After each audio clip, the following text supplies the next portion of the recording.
Sea bienvenida toda nuestra audiencia en América Latina y el Caribe y el mundo árabe a un nuevo episodio de Poder. Bienvenido, Mohamed, una vez más a Venezuela. شكرا لك لوسيا. تعد الاغتيالات حربا دائمة ومفتوحة في الاستراتيجية الأمريكية وأيضا الإسرائيلية. فلوسيا، الموساد الإسرائيلي من أجهزة الاستخبارات العالمية التي تجاهر بتنفيذها عمليات الاغتيال للسياسيين، والعالمان العربي واللاتيني شهدا اغتيالات ومحاولات اغتيال لقادة ورؤساء وزعماء تركت مقاومتهم بصمة في العالم. نحن هنا في جادة سيمون بوليفار في وسط العاصمة كاراكاس. Justo, Mohamed, estamos en la emblemática Avenida Bolívar de Caracas, lugar de numerosas, multitudinarias e históricas movilizaciones en favor de la Revolución Bolivariana y el mismo espacio donde el pasado sábado 4 de agosto, durante la conmemoración del 81 aniversario del nacimiento de la Guardia Nacional Bolivariana, mientras el presidente Nicolás Maduro dirigía un discurso a los presentes, estallaron repentinamente dos sofisticados drones cargados de explosivos C4. صحيح لوسيا، فنضال الشعب الفنزويلي والحكومة وعنادهما ليس فقط من أجل قضية فنزويلا، بل من أجل قضايا التحرر في أمريكا اللاتينية. A pesar de la agresión continuada y permanente, los espíritus y legados del libertador Simón Bolívar y del comandante Hugo Chávez siguen transitando hacia la inmortalidad y guiando la marcha hacia el futuro. Ha llegado la hora de la recuperación económica.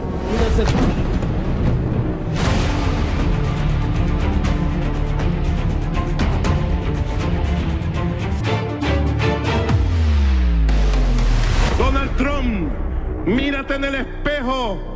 El que se mete con Venezuela se seca.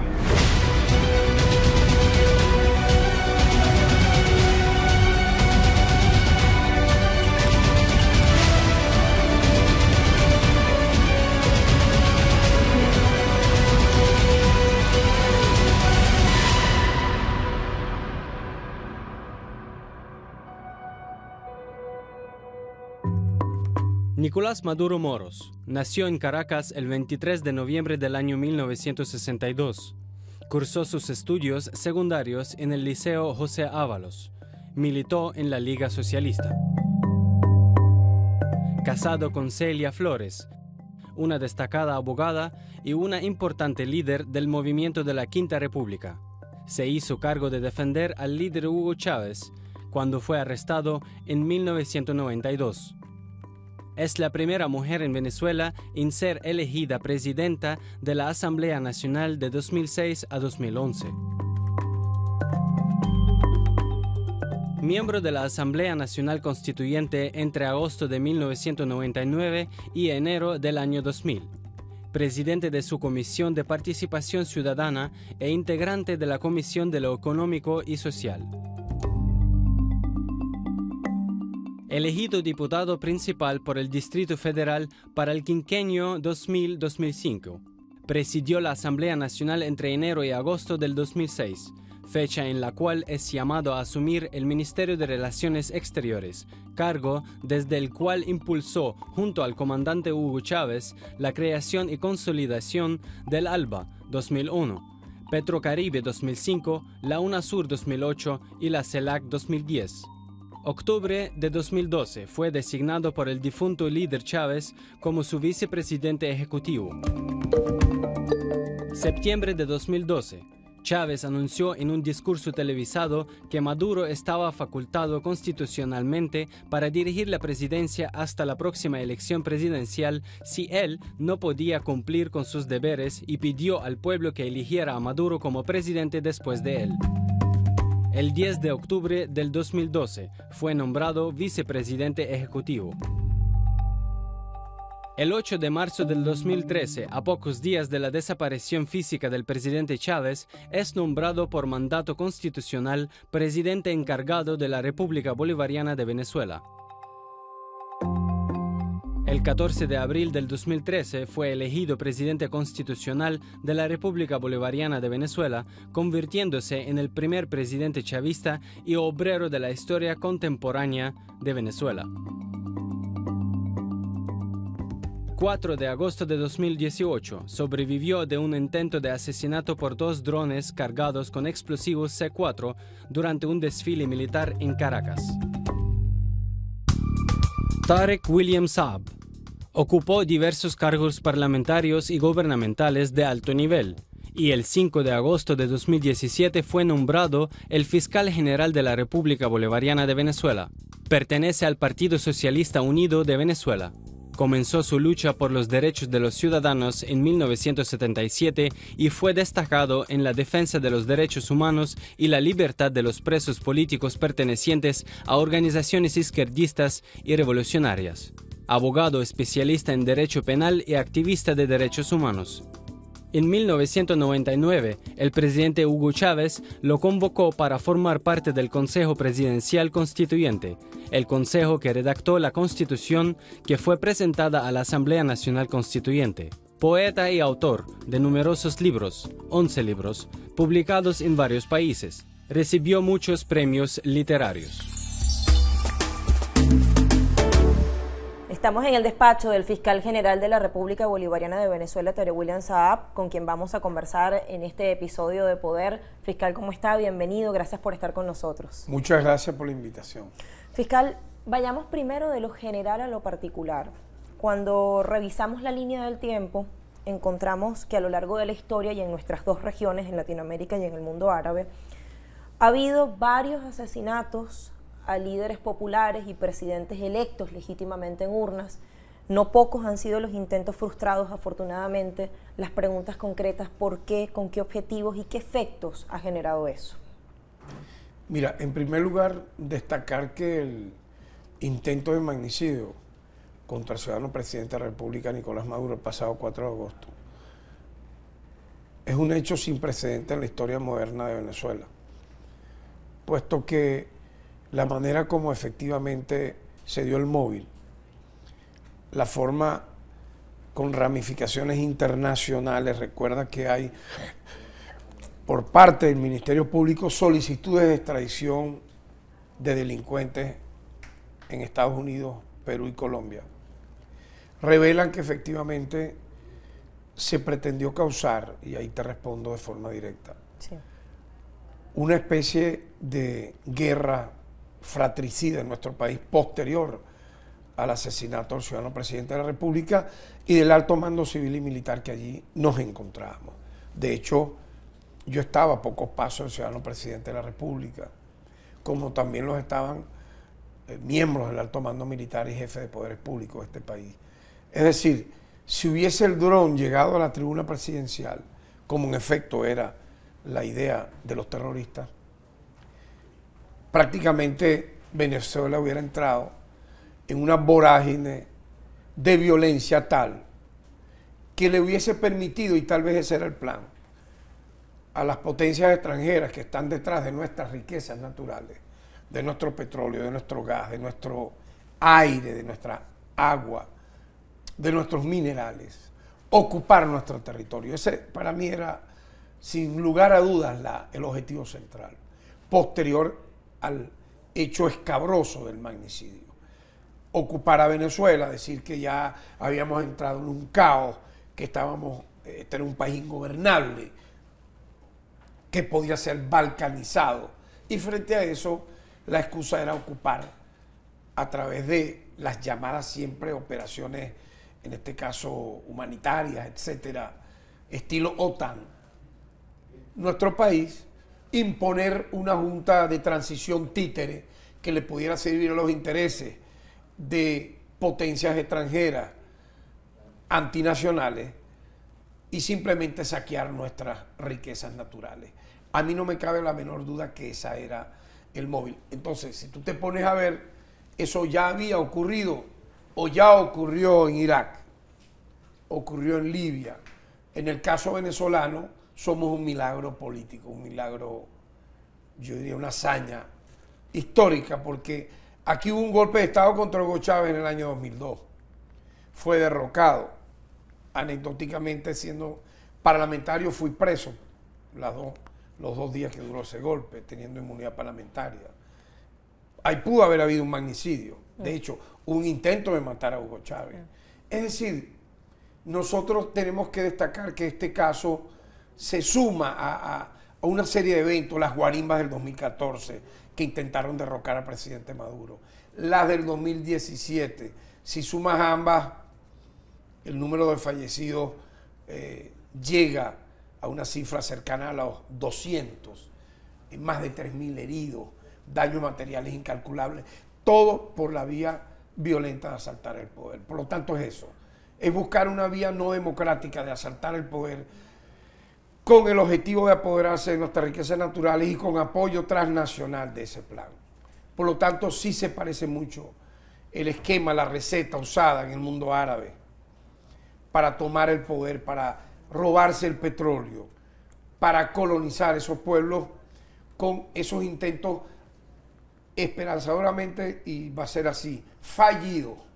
Han fallado aquí en Venezuela y van a seguir fallando de hacer lo mismo. وفي 4 آب أغسطس الماضي هنا في كاراكاس جرت محاولة اغتيال الرئيس مادورو وعدد من الوزراء والقادة الأمنيين. تقرير يسلط الضوء. El pasado 4 de agosto, en medio de una multitudinaria actividad a propósito del 81 aniversario de la Guardia Nacional Bolivariana, 2 drones con material explosivo estallaron cerca de la tarima presidencial, justo en el momento que el mandatario Nicolás Maduro pronunciaba un discurso a los presentes. La ceremonia era transmitida en cadena nacional. Vamos a apostar por el bien de nuestro país. Ha llegado la hora de la recuperación económica y necesitamos... Tras las explosiones fue suspendida la transmisión, mientras los efectivos militares presentes reaccionaron con maniobras de repliegue y los protocolos de seguridad para resguardar la vida del presidente venezolano fueron inmediatamente activados. Al final de la noche, el presidente Nicolás Maduro, en comparecencia ante el país, relató lo ocurrido y reveló que los autores materiales del atentado habían sido detenidos de inmediato. Han intentado asesinarme el día de hoy. Y no tengo duda que todo apunta a la derecha, a la ultraderecha venezolana en alianza contra la ultraderecha colombiana, y que el nombre de Juan Manuel Santos está detrás de este atentado. No tengo dudas. La hazaña asesina de la oligarquía colombiana. Y estoy seguro aparecerán todas las pruebas, estoy seguro, pero los primeros elementos de investigación apuntan a Bogotá. Por eso los anuncios dramáticos del final de Maduro, del final del régimen, es que Juan Manuel Santos entrega la presidencia el 7 de agosto. 7 de agosto. Y no se puede ir sin echarle una broma a Venezuela, sin hacerle un daño, una maldad a Venezuela. Le hemos despejado todas las maldades en la frontera. Máxima alerta, Fuerza Armada Nacional Bolivariana en la frontera. Inteligencia contra inteligencia, coordinación popular. Máxima alerta. El mandatario venezolano detalló con videos cómo fue desarrollado el plan de magnicidio que buscaba atacarlo y del cual 7 efectivos militares resultaron heridos por las explosiones. Entre los implicados destaca el dirigente opositor Juan Requesens, quien a través de contactos con la Oficina de Migración colombiana facilitó la movilización de los sicarios. Hace varias semanas fui contactado por Julio Borges, quien me pidió el favor de pasar a una persona de Venezuela a Colombia. Se trataba de Juan Monasterio. Me contacté con él a través de la mensajería. Yo estaba en San Cristóbal y una vez le escribí a Mauricio Jiménez, supervisor de migración, y le hice la solicitud, y él inmediatamente se pusieron en contacto con Juan Monasterio para hacer el pase de San Antonio a Cúcuta. Me encontraba en San Cristóbal, nunca tuve contacto físico con Juan Monasterio. Yo lo hice a través de la mensajería, lo solicitaba.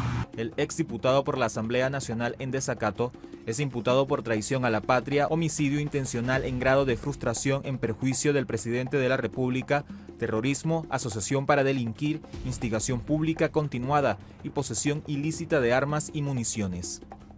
Las autoridades venezolanas también han logrado la detención de Henry Ber Emmanuel Rivas Vivas, alias Morfeo, otro de los autores materiales de la puesta en marcha de este plan de magnicidio. Los drones estaban pautados para lanzarse de los vehículos en plena vía y irse movilizando.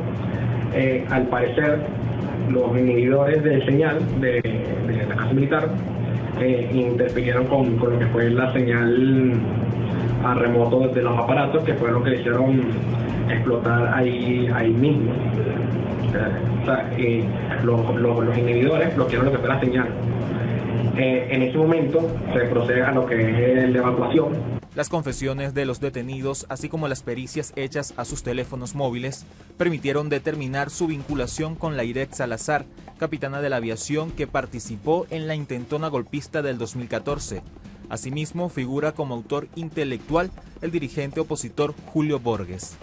Hasta el mes de septiembre, las autoridades han informado la detención de un total de 28 personas. Expertos afirman que el magnicidio frustrado contra el presidente Nicolás Maduro tuvo como intención reanudar un capítulo de inestabilidad e incertidumbre para afectar sensiblemente el cuadro de paz política construido en la nación bolivariana desde el pasado año.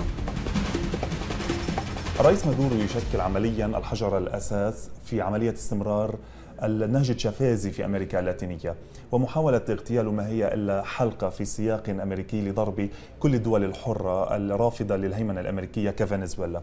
كيف لهذا النهج أن يستمر وسط كل هذه الضربات المتتالية وما هي أبرز نقاط قوته؟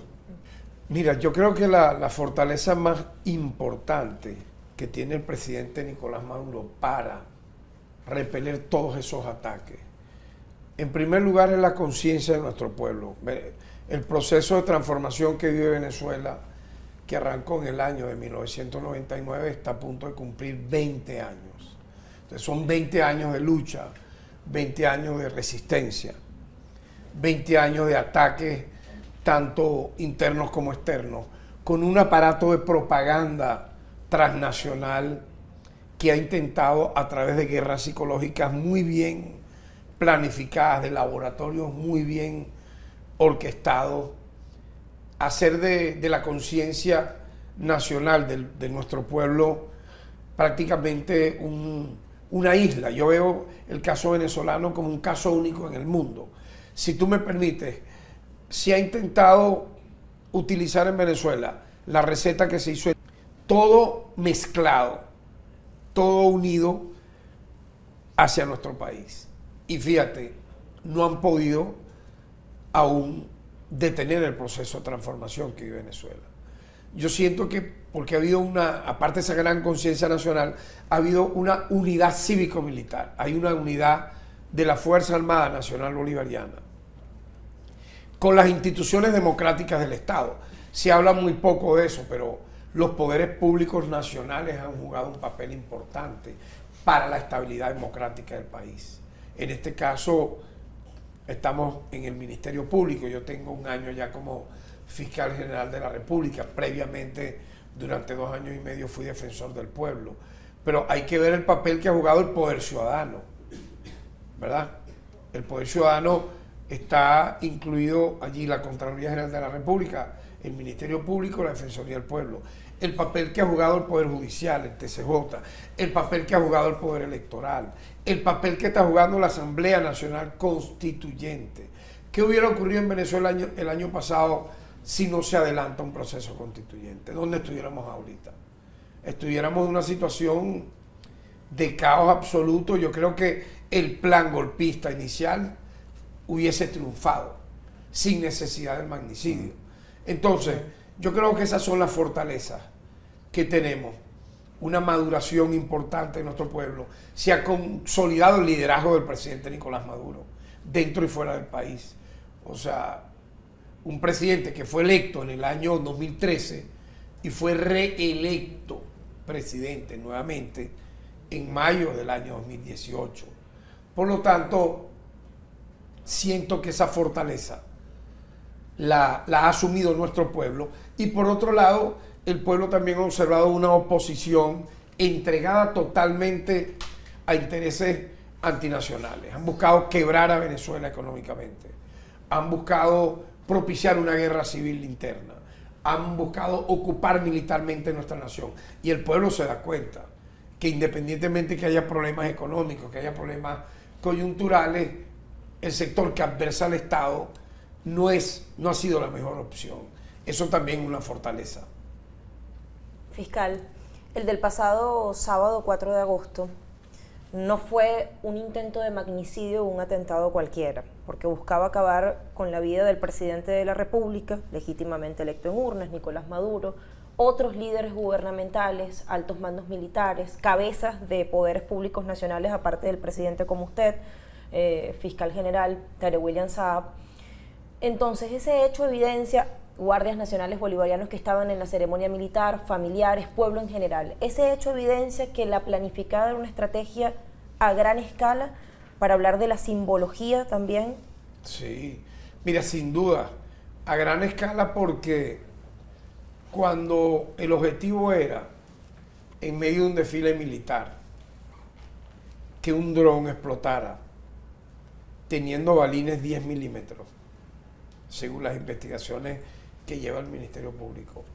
Es decir, que el aparato, el objeto volador que funcionaba como explosivo, también iba a tener el papel de metralla, iba a servir como una especie de ráfaga hacia los que estábamos allí en esa tribuna. Por lo tanto, la conmoción que eso iba a causar dentro y fuera de Venezuela, como te dije inicialmente, era justificar una ocupación extranjera. Lo que tú llamas el derivado de gran escala era ese. O sea, una intervención extranjera justificada, un presidente ya asesinado, un alto mando político, civil y militar aniquilado, para evitar entonces el caos, el desangramiento interno. ¿Cuál era la receta? ¿Cuál iba a ser la tesis de destruir el Estado para permitir la intervención? Por supuesto. Decir que Venezuela entró en una barrena de ingobernabilidad, que eso se justifica. Ahora, frente a eso, este Ministerio Público ha presentado 27 ciudadanos. 27 ciudadanos por este hecho están hoy presos. Hay 21 órdenes de aprehensión a ejecutar, entre ellas varias con notificación de alerta roja a Interpol. Nosotros esperamos de los Estados Unidos de América, de Perú y de Colombia, que entreguen a estas personas que estamos requiriendo de ser cómplices de este hecho criminal y delictivo.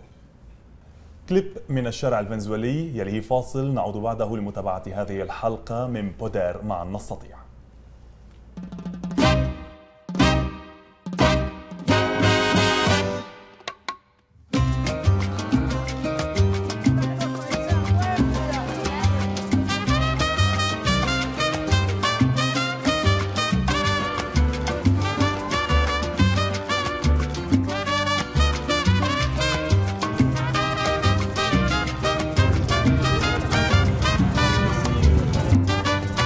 نحن هنا وسط العاصمة كاراكاس بين سكان المدينة.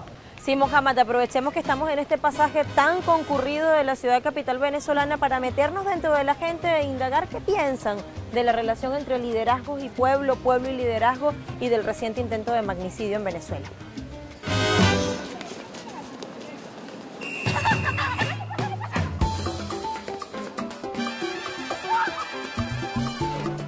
La construcción que tenemos nosotros respecto al liderazgo aquí, a lo que nosotros estamos conociendo ahorita, es el socialismo del siglo XXI. Lo que quedó atrás con los partidos tradicionales de la Cuarta República, que no nos trajo a nosotros ningún desarrollo de nada. Nosotros nos tenemos que adaptar a lo que nosotros nos están enseñando ahorita, ¿verdad? Ese es el liderazgo que nos están enseñando, ¿verdad? Y la cuestión es del Petro. ¿Ah? ¿Cómo es ese liderazgo? Es un liderazgo político, ¿verdad? De un socialismo que nos estamos ahorita adaptando a ese tipo de liderazgo, ¿verdad? Ese liderazgo.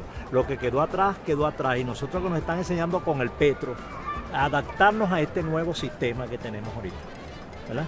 Eso es una reconstrucción total del país, que esto cambie totalmente, nacional e internacionalmente, que nos respeten desde afuera, ¿verdad? Y al respetarnos de afuera, nos están respetando aquí adentro también. Eso es lo que nosotros entendemos. ¿Cómo mira usted a Venezuela en la geopolítica internacional, en el tablero geopolítico mundial? Es una Venezuela totalmente diferente y que nos estamos ganando el respeto internacional.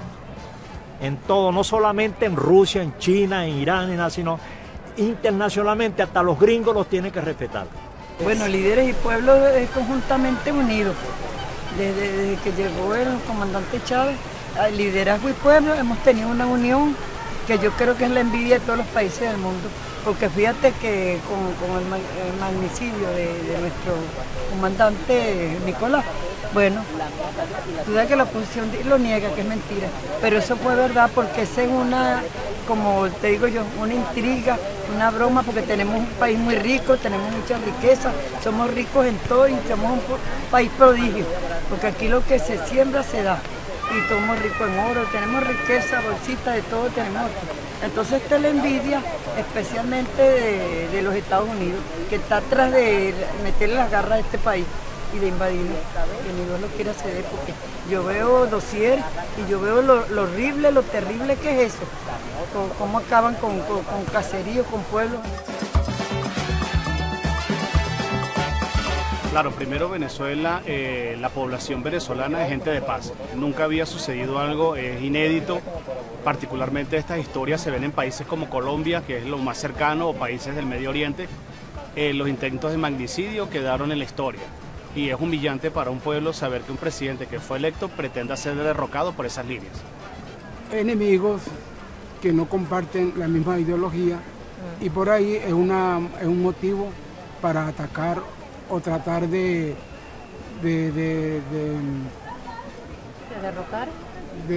derrocar al gobierno que está actualmente. Pero lo que no sé, lo que no han tomado en cuenta esos grandes países es que en Venezuela es un país en paz, ok, pero también es un país por la cual corre la sangre del libertador Simón Bolívar, el genio más grande de América, y de Hugo Chávez Frías, que vendría siendo el segundo libertador de Venezuela, que tenemos una orden expresa del mismo donde dice que aquí nadie se rinde.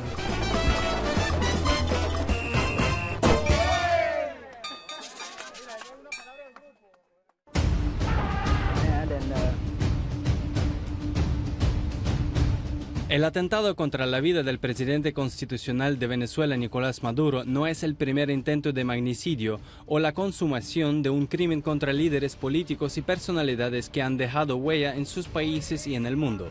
El presidente de Ecuador, Jaime Roldós, contravino la voluntad de Washington con decisiones que limitaban la influencia de las compañías estadounidenses sobre las capacidades de su país.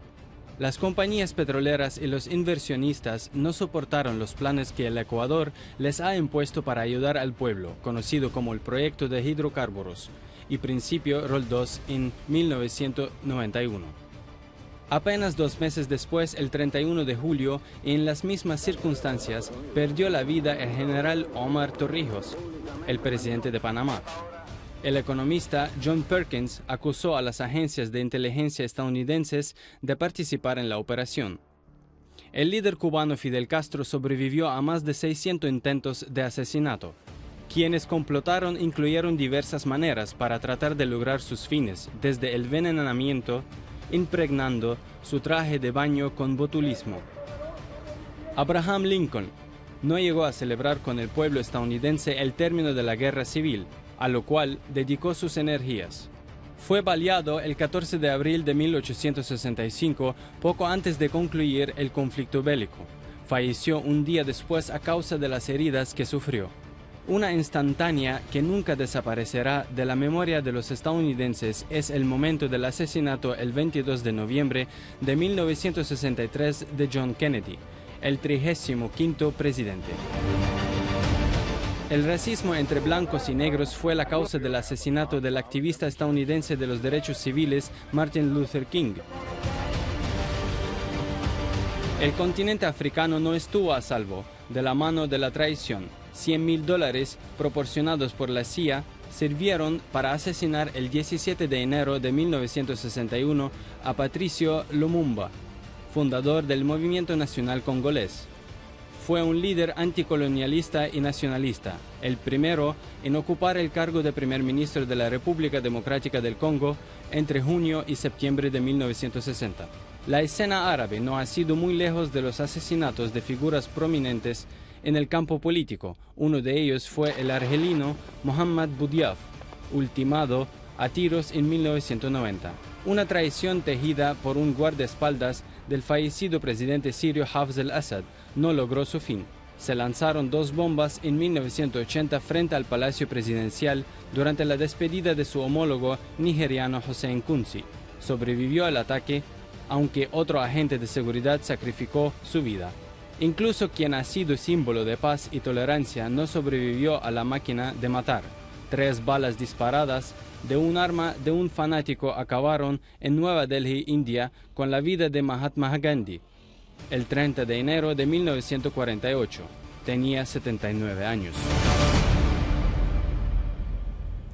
من جديد نعود وإياكم لمتابعة هذه الحلقة من بودير مع النصطية. مرحبا بك مجددا أستاذ طارق. أسألك، لن تتوقف أجهزة المخابرات الأمريكية ولا الموساد الإسرائيلي عن محاولات تقويض الأمن والاستقرار في الدول الرافضة لسياسة الهيمنة والخضوع لأمريكا وسياساتها الخارجية.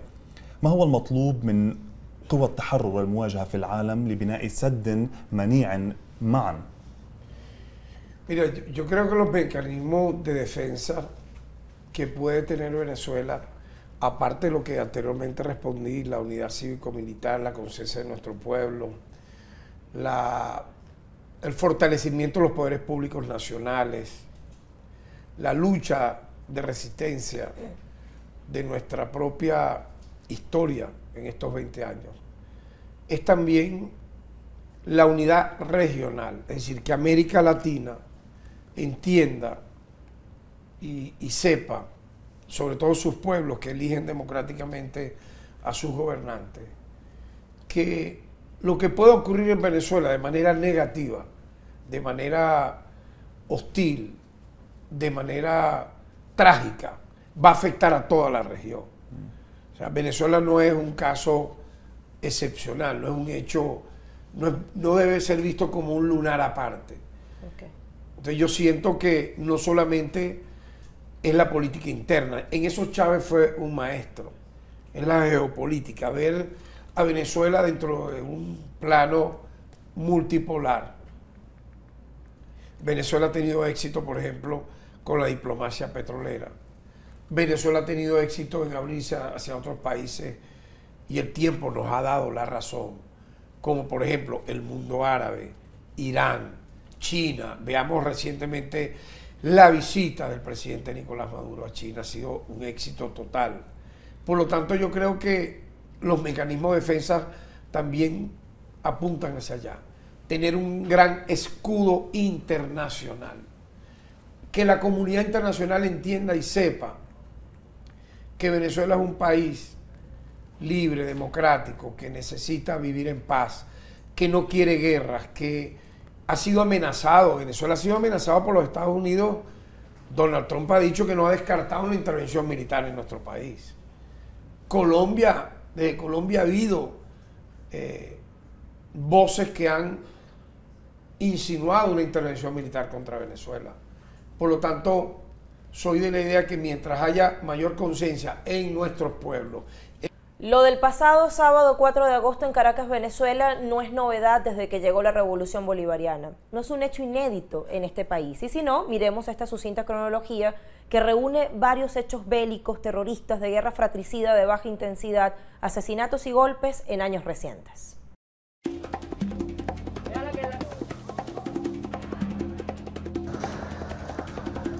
Durante estos años de revolución, la oposición venezolana ha desencadenado una serie de actos violentos para derrocar al presidente Nicolás Maduro, acciones de destrucción y ataques a entes públicos y también privados, colocación de barricadas, agresiones a funcionarios policiales y linchamientos contra la población civil que no apoya su tendencia política.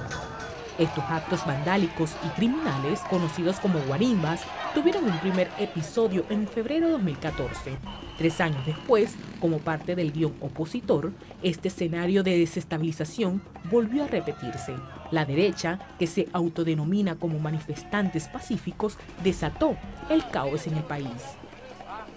Durante ese mismo tiempo, Luis Almagro fue el operador internacional más agresivo en contra de Venezuela. Asumió posiciones en diferentes escenarios que evidenciaron su parcialidad en favor a sectores de oposición.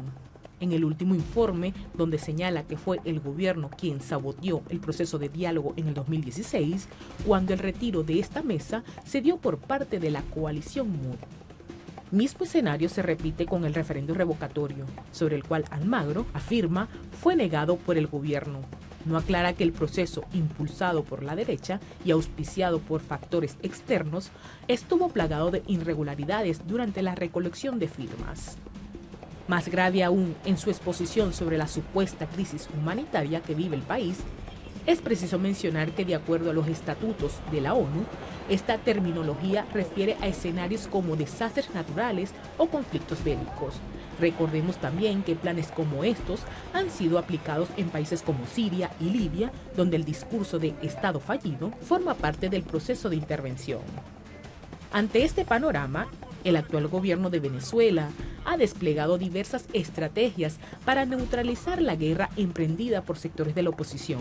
Ha estado logrando recuperar los recursos estratégicos, la soberanía, la economía y espacios que históricamente habían sido ocupados por las élites del poder. Un trabajo hecho a través de la Revolución Bolivariana que apuesta por la reivindicación de los derechos del pueblo, proyecto político que es visto como pilar transformador de un país justo e incluyente. Le pregunto, fiscal general Tarek William Saab, ¿ha habido una sofisticación o una actualización de los métodos de guerra después de lo que vimos el 4 de agosto? ¿Esa puede ser una conclusión?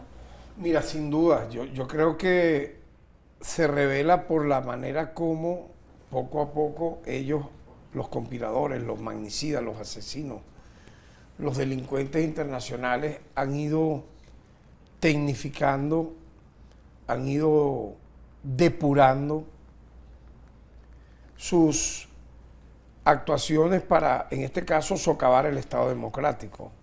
Si tú comparas, por ejemplo, las acciones iniciales, que eran así como que improvisadas, trancar una calle, quemar unos carros, unos cauchos, apedrear un edificio, suponte tú, previos al año 2002, o las guarimbas del 2003, recuerda que hubo guarimbas en el 2003, a lo que pudimos ver en el 2014 y luego en el 2017, estamos hablando de un avance criminal con métodos paramilitares, terroristas, copiados de otros países, donde hasta el uso de droga, de alcohol para embriagar, para destruir y convertir en especie de robos criminales a jóvenes incluso muy pobres, de sectores sociales muy deprimidos, tú notas y tú observas que no es un hecho nada casual. La injerencia extranjera, la manera como, por ejemplo, ellos fueron avanzando en el ataque a las policías, a los cuerpos de seguridad. De hecho, en las guarimbas del año pasado, el número de soldados, de guardias, de policías asesinados fue un récord, y de heridos, más de 50 heridos, aproximadamente 10 funcionarios policiales asesinados. Es decir, eso es un antecedente a esto que vimos ahora. Lo que vimos ahora, obviamente, fue como que la tapa del frasco. Fue lo peor de lo peor. Porque te repito, el intento de magnicidio contra el jefe de Estado, presidente Nicolás Maduro, iba a traer de complemento la eliminación del alto mando político-militar de Venezuela. Y eso significa de que esos planes han llegado muy lejos y no pareciera tan inocente como alguna gente cree, que fue un asunto de un amateur. Y por eso el Ministerio Público, como te dije, ha solicitado 9 extradiciones de personas que se encuentran en los Estados Unidos, Colombia y Perú, para comprobar, como en efecto nosotros lo hemos comprobado, que en este caso hubo complicidad internacional. Y están obligados Estados Unidos, Colombia y Perú a entregar a estos 9 delincuentes que aparecen señalados como presuntos asesinos y participantes de este hecho repudiable. أستاذ طارق، هل صمود فنزويلا يعزز ويعيد إنتاج الفكر اليساري في أمريكا اللاتينية وأي أثر أو رابط له على نهج دول عالم الجنوب؟ Bueno, efectivamente Venezuela es un ejemplo, así como lo fue Cuba en los años 60 y 70 para el mundo, para muchos países del tercer mundo, muchos países que buscaban liberarse del yugo imperialista en condiciones diferentes, porque aquella vez, en aquel momento era un mundo bipolar, estaba la Unión Soviética, estaban los Estados Unidos de América. Ahorita es más difícil, es mucho más complejo avanzar en un proceso de transformación, porque obviamente Estados Unidos aparece como la gran superpotencia militar que pasa por encima de las Naciones Unidas, que pasa por encima de los tratados internacionales, cuando quiere obtener un fin, que en este caso es derrocar a un gobierno que le es incómodo, que le resulta incómodo. Para nadie es un secreto que la llegada al poder del presidente Chávez, luego de ganar el 6 de diciembre del año 98, significó para los Estados Unidos de América una piedra en el zapato, significó un punto de quiebre en América Latina, porque fue la primera victoria electoral de un movimiento de izquierda, de un movimiento revolucionario luego de Allende en Chile. Imagínate, Allende en Chile en los años 70 fue derrocado, asesinado en 1973. Entonces, calcula tú el tiempo que pasó, ¿verdad? Casi 3 décadas para que un líder popular, progresista, en este caso como Hugo Chávez, ganara unas elecciones en Venezuela. Y a partir de ahí ganó Lula en Brasil, Rafael Correa en Ecuador, vuelve el sandinismo en Nicaragua, gana Zelaya en Honduras, ¿verdad? Se abre un paréntesis importante incluso con países que, no siendo abiertamente de izquierda, favorecían la integración regional, como por ejemplo se dio el caso del acercamiento de países como Panamá. Incluso en algún primer momento pareciera un exabrupto. Colombia quedó como neutralizada, como que a la espera o a la expectativa de esa realidad que se está viviendo. Kirchner gana en Argentina y se reelige a través de Cristina. Es decir, todo eso fue una realidad que propició ¿qué? Venezuela con el triunfo de Hugo Chávez.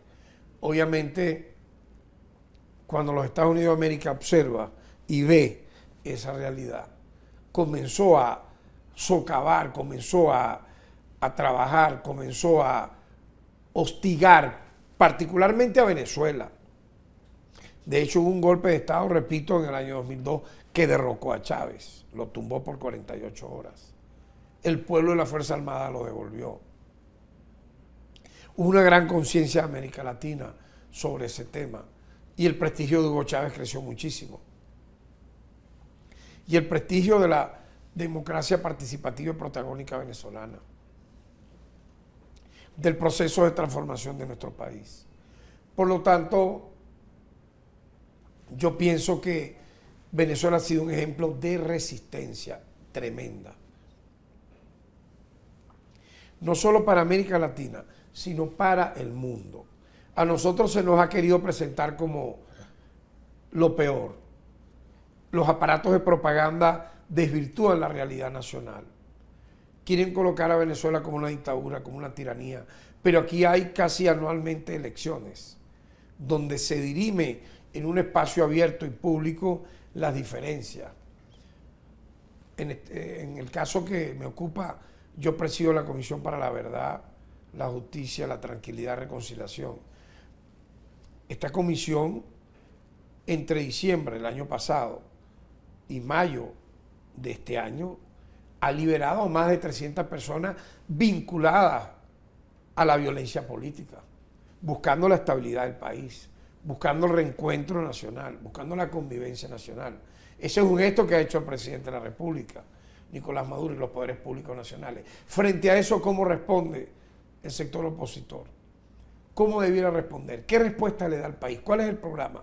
¿Cuál es la alternativa? La guerra, el magnicidio, la ocupación militar. Obviamente eso lo ve la gente.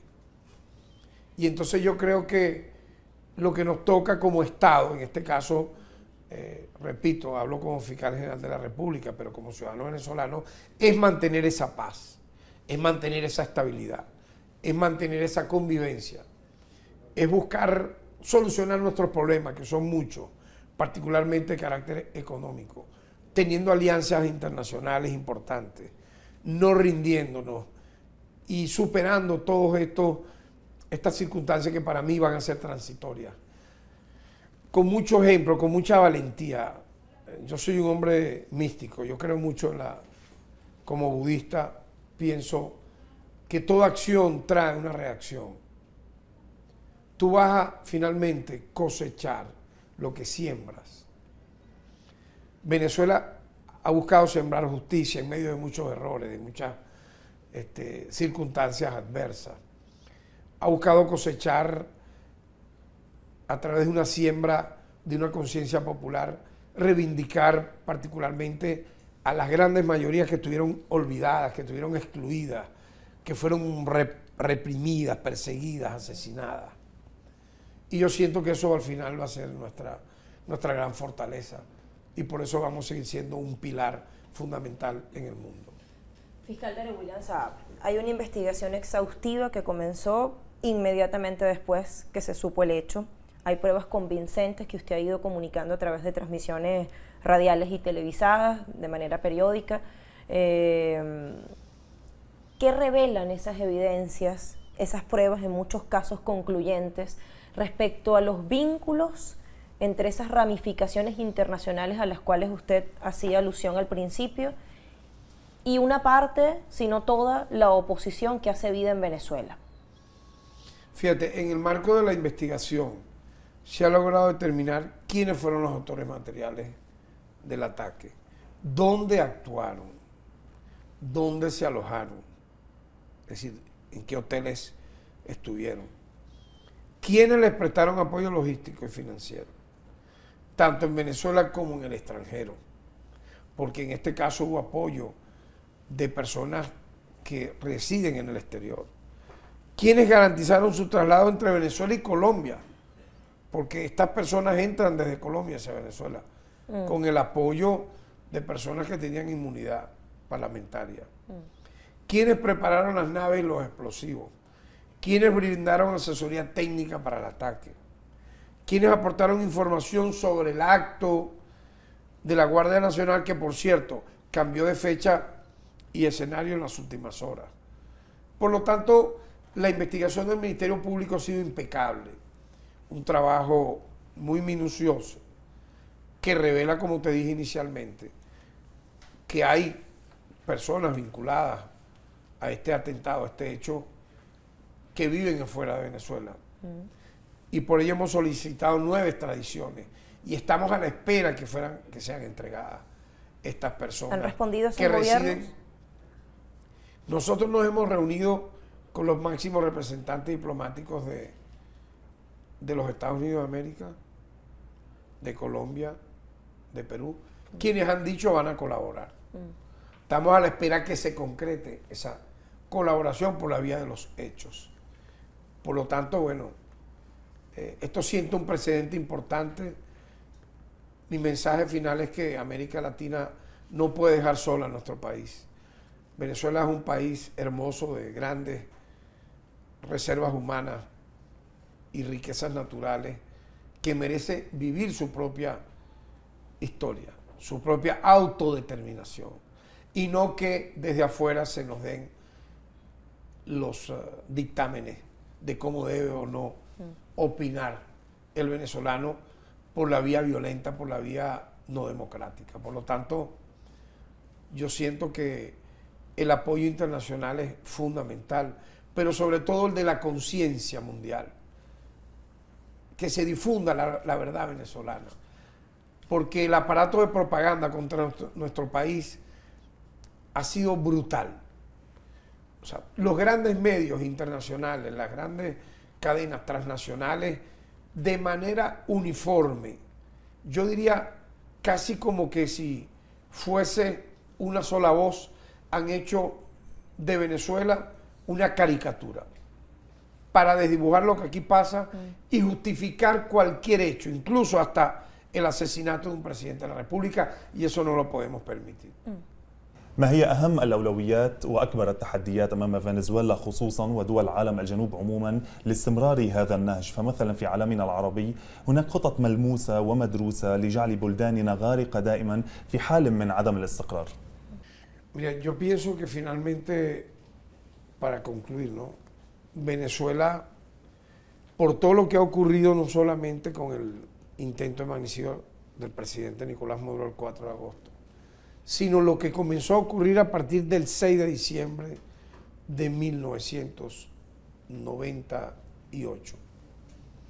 Los desafíos que pudiera asumir a partir de hoy son los mismos, sinceramente. Yo veo, son los mismos que ha tenido que postergar muchas veces en planes económicos, luego volver a los mismos, reconstruyendo el aparato productivo, incentivando la riqueza, distribuyendo el petróleo en términos equitativos de carácter social, buscando replantear como punta de lanza particularmente al sector más vulnerable, que son los pobres, las clases populares, que son el bastión de este proceso democrático de transformación que vive el país.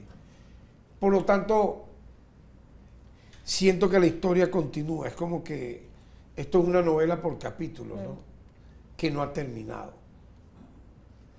Y ojalá siempre al final, y yo lo aspiro pues, sea un final feliz. Un final feliz significa que triunfe el bien por encima del mal. Existe el bien y existe el mal. Eso es mentira de que son cosas inventadas por la cinematografía o la literatura.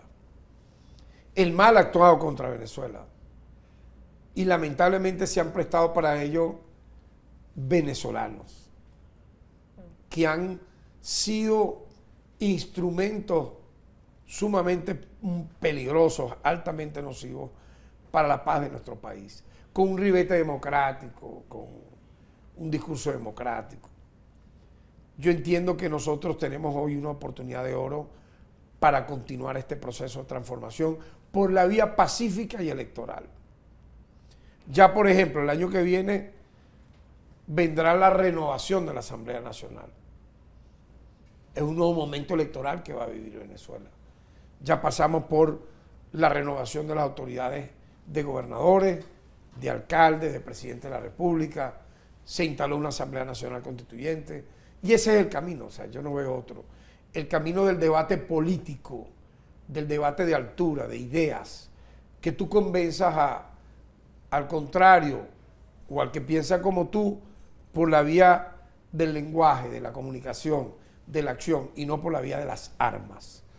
Entonces, el desafío más importante es preservar la paz, la estabilidad y la convivencia nacional. Gracias, fiscal Tere William Saab. A ti y a ustedes pues, por la oportunidad. Hasta pronto. ختام حلقتنا من حيث بدأنا من هنا من جادة بوليفر في وسط العاصمة كاراكاس. Se ha pretendido usar nuestros países como laboratorios para la guerra y la balcanización. Se ha intentado una y otra vez asesinar a sus líderes electos e instalar el caos. Pero los pueblos protagonizan una resistencia continuada y con cada ataque, con cada golpe se vuelven más fuertes. صحيح لوسيا، فكل محاولات ضرب الاستقرار وزعزعة الأمن في عالمينا العربي واللاتيني حتما ستبوء بالفشل، والشارع هنا في كاراكاس مثال حي. ودائما juntos más fuertes. Man, Nastatia. Raining Man.